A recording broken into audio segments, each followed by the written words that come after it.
Hello అందరికీ. Welcome to drifted souths. So ఈరోజు మేము గెంటింగ్ వచ్చామండి.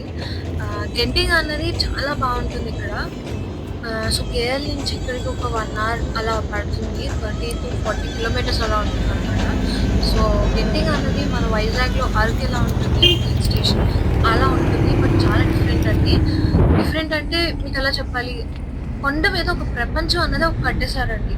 హోటల్స్ అని, మాల్స్ అని, చైనీస్ టెంపుల్ అని, ప్రీమియం అవుట్‌లెట్ అని ఎక్సలెంట్ ఉంటుంది. నేను మీకు క్లియర్‌గా ఒక వీడియో అయితే నేను మళ్ళా వ్లాగ్ చేస్తాను. మొత్తం టాప్ టు బాటమ్ వరకు నేను కంప్లీట్ వ్లాగ్ అయితే మీకోసం చేస్తాను.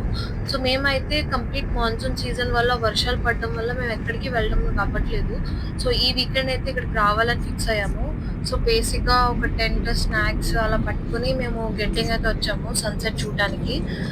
మా హస్బెండ్, మేము మంచి టైమ్ స్పెండ్ చేసాం. క్లైమేట్ చాలా బావుంది. సన్‌సెట్ కూడా అయిపోయింది. మీరు చూస్తున్నారు కదా! ఆల్మోస్ట్ చీకటయిపోతుంది. సో, మేము మళ్ళా తిరిగి కేఎల్ వెళ్ళిపోతున్నాము. మళ్ళా వర్షం అయితే స్టార్ట్ అయిపోయింది. వీకెండ్ కదా! హెవీ ట్రాఫిక్ ఉంటుంది. వీక్ డేస్‌లోనే ఎప్పుడు ప్లాన్ చేసుకోవాలి గెంటింగ్‌కి. వీకెండ్స్ అయితే అస్సలవ్వదు. సో, మేము మళ్ళా తిరిగి కేఎల్ అయితే వెళ్ళిపోతాం. రేపు మండే కదా! సో, మళ్ళా బ్యాక్ టు వర్క్.